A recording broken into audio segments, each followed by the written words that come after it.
मूंग दाल का इस्तेमाल करके आज हम एकदम ही ज़बरदस्त नाश्ता बनाएंगे, वो भी एकदम ही कम तेल में।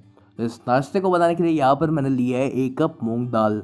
इस मूंग दाल को मैंने पानी में 2 से 3 बार अच्छे से वॉश कर लिया है, ताकि इसमें जो भी डस्ट या केमिकल्स हो तो वो निकल जाए। अब इस मूंग दाल को हम किसी भी एक बोल में ट्रांसफ़र करेंगे और फिर हम इसमें ऐड करेंगे थोड़ा सा पानी। आपको यहाँ पर उतने पानी का इस्तेमाल करना है जितने पानी में ये मूंग दाल अच्छे से डूब जाए। और फिर हम इसको ढक कर इसे हम तकरीबन 2 घंटे के लिए रेस्ट करने देंगे, ताकि ये जो मूंग दाल है ये अच्छे से सॉफ्ट हो जाए। चलिए, तकरीबन 2 घंटे हो चुके हैं और अभी जो मूंग दाल है ये काफ़ी अच्छे से सॉफ्ट हो चुकी है। तो इसमें से जो भी पानी है उसको आप साइड पर निकाल लीजिए और फिर इस मूंग दाल को आप एक मिक्सर जार के अंदर ट्रांसफ़र कर लीजिए। अब इसी के अंदर हम ऐड करेंगे तकरीबन 1 इंच जितना जिंजर यानी कि अदरक। फिर ये मैंने 7 से 8 लहसुन की कलियों का इस्तेमाल किया हुआ है।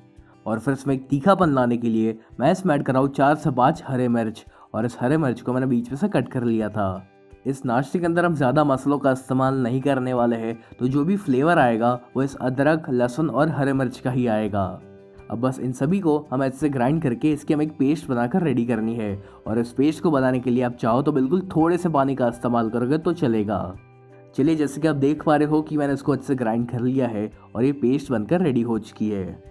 और इस पेस्ट को बनाने के लिए मैंने तकरीबन 3 से 4 बड़ी चम्मच पानी का यहाँ पर इस्तेमाल किया हुआ था। तो अब ये जो मूंग दाल की पेस्ट हमने बनाकर रेडी की हुई है, इसको हम किसी भी एक मिक्सिंग बोल के अंदर ट्रांसफ़र करेंगे। और अब इसी के साथ हमें इसमें ऐड करना है दही। तो जितनी आपने मूंग दाल ली हुई थी उसका आधा आपको यहाँ पर दही का इस्तेमाल करना है। तो 1 कप मूंग दाल के हिसाब से आपको यहाँ पर आधे कप दही का इस्तेमाल करना पड़ेगा। लेकिन मेरा ये जो दही था ये काफ़ी खट्टा था, तो इससे मैंने सिर्फ 1/4 कप दही का यहाँ पर इस्तेमाल किया हुआ है। अब इसमें जाएगा स्वाद अनुसार नमक। तो ये मैंने तकरीबन 1 बड़ी चम्मच नमक इस पर डाला हुआ है। अब बारी आती है इसके अंदर कुछ सब्ज़ी ऐड करने की। तो ये मैंने थोड़ा सा गाजर लिया हुआ है, जिसको मैंने इस तरह से ग्रेट कर लिया था। आप चाहो तो गाजर को छोटे छोटे क्यूब्स में काट कर भी इस्तेमाल कर सकते हो। इसी के साथ हम इसमें ऐड करेंगे थोड़ा सा फ्रेश मटर और थोड़े से मकाई के दाने यानी कि कॉर्न कर्नल्स। आप चाहो तो इसी में थोड़े से शिमला मिर्च का इस्तेमाल कर सकते हो, या फिर इसमें प्याज डालोगे तो भी चलेगा। और अब इसी के साथ मैं इसमें ऐड कर रहा हूँ थोड़ा सा बारीक कटा हुआ धनिया। थोड़ा सा धनिया आपको साइड पर बचा कर रखना है, जिसको हम बाद में गार्निशिंग के लिए यूज़ करेंगे। अब बस इन सारी चीज़ों को हमें एक बार अच्छे से मिक्स करना है।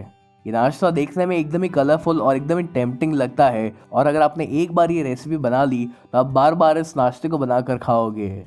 चलिए, हमारा ये जो बैटर है ये बनकर रेडी हो चुका है, और इसकी जो कंसिस्टेंसी यानी कि इसका जो गाढ़ापन है ये बिल्कुल इस प्रकार का होना चाहिए।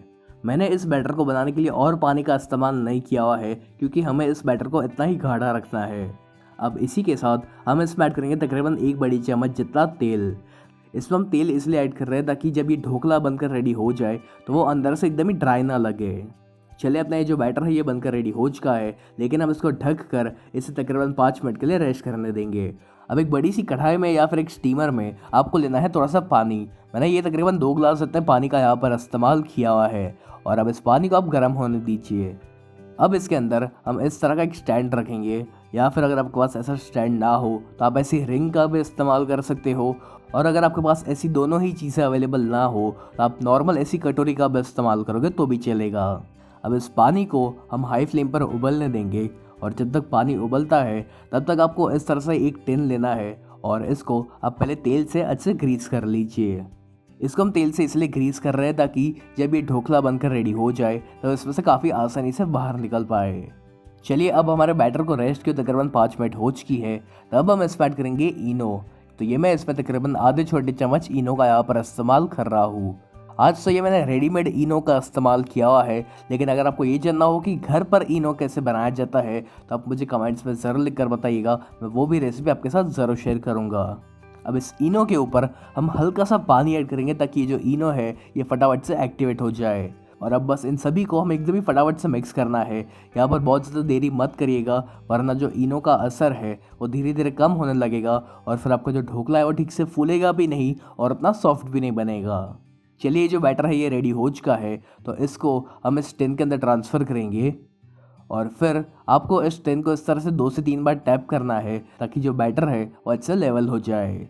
अब जैसे कि आप देख पा रहे हो कि पानी भी काफ़ी अच्छे से उबलना शुरू हो चुका है, तो अब जो ढोकला का टिन था वो हम इसके अंदर रखेंगे, और फिर इसको ढक कर आपको उसको हाई फ्लेम पर तकरीबन 10 से 12 मिनट के लिए पकाना है।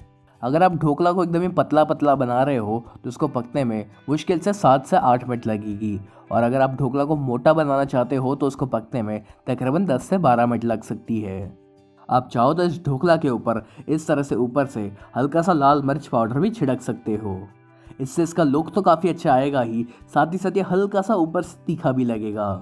और फिर उसको ढक कर हम इसे थोड़ी देर के लिए और पकाएंगे। चलिए, इस ढोकला को पकाए हुए तकरीबन 12 से 13 मिनट हो चुकी है। तब हम एक बार चेक कर लेते हैं कि ये ढोकला अंदर से कुक हो चुका है या नहीं। तो इसको चेक करने के लिए आप इसके अंदर एक टूथपिक या फिर एक चाकू डालकर देखिए, और अगर आपका टूथपिक या चाकू साफ निकलता है तो इसका मतलब ये है कि ये जो ढोकला है ये अंदर से भी अच्छे से कुक हो चुका है। लेकिन आपके टूथपिक या चाकू के साथ साथ थोड़ा सा बैटर बाहर आता है तो आपको इस ढोकला को थोड़ी देर के लिए और पकाना पड़ेगा। चलिए, जैसे कि आपने देखा कि ये जो ढोकला है ये अच्छे से कुक हो चुका है, तो इसको आप बाहर निकाल लीजिए और इसको आपको पूरी तरीके से ठंडा होने देना है। और जब तक ये ढोकला ठंडा होता है तब तक हम इसके लिए तड़का बनाएंगे। तो इस तड़के को बनाने के लिए किसी भी एक पैन में आपको लेना है 2 बड़ी चम्मच जितना तेल। तेल जब गर्म हो जाए तब हम इसमें ऐड करेंगे 1/4 छोटी चम्मच मस्टर्ड सीड्स यानी कि राई। इस राई को आप अच्छे से चटकने दीजिए, और उसके बाद हम इसमें ऐड करेंगे 1/4 छोटी चम्मच क्यूमिन सीड्स यानी कि जीरा। जीरा का इस्तेमाल करना ऑप्शनल है, आप ऐसा नहीं डालोगे तो भी चलेगा। और फिर मैं इसमें ऐड कर रहा हूँ 1/4 छोटी चम्मच सेसमे सीड्स यानी कि सफ़ेद तिल, और इस तिल को हमें तब तक भूनना है जब तक कि हल्का सा गोल्डन नहीं हो जाता। फिर ये मैंने 2 हरे मिर्च ली हुई है जिसको मैंने रफली चॉप कर लिया था, और इसी के साथ इसमें जाएंगे 5 से 6 करी लीव्स यानी कि कड़ी पत्ता। अब मैं इसमें ऐड कर रहा हूँ 2 चुटकी जितनी हींग यानी कि एसोफेटिडा, और बस इन सभी को हम कुछ सेकंड्स के लिए ही पकाएंगे। चलिए, ये जो तड़का है ये बनकर रेडी हो चुका है, और ये जो ढोकला है ये भी अब पूरी तरीके से ठंडा हो चुका है। अगर ये ढोकला गरम गरम होगा और आप उसको निकालने चाहोगे तो ये ठीक से निकल नहीं पाएगा और ये बिखर जाएगा।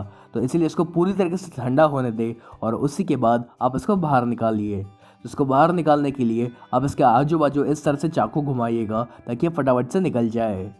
और फिर इसके ऊपर एक प्लेट रख कर हम इसको पलट लेंगे, और फिर स्टेन को आप इस तरह से थोड़ा सा टैप कीजिए ताकि ये जो ढोकला है ये इसमें से आसानी से निकल जाए। तो जैसे कि आप देख पा रहे हो कि ये जो ढोकला है ये इसमें से काफ़ी आसानी से निकल चुका है, और जैसे कि आप देख पा रहे हो कि ये ढोकला दिखने में ही कितना कलरफुल लग रहा है। अब इस ढोकला की ऊपर की साइड पर हमने जो तड़का बनाकर रेडी किया हुआ था वो हम इसके ऊपर स्प्रेड करेंगे, और फिर आप चाहो तो इसको धनिया से गार्निश कर सकते हो। तो लीजिए, हमारा एकदम ही हेल्दी और टेस्टी मूंग दाल का ढोकला बनकर रेडी हो चुका है। तो कैसी लगी आपको ये ढोकला की रेसिपी? अगर आपको ये वीडियो पसंद आया हो तो इसको लाइक और शेयर ज़रूर कीजिएगा।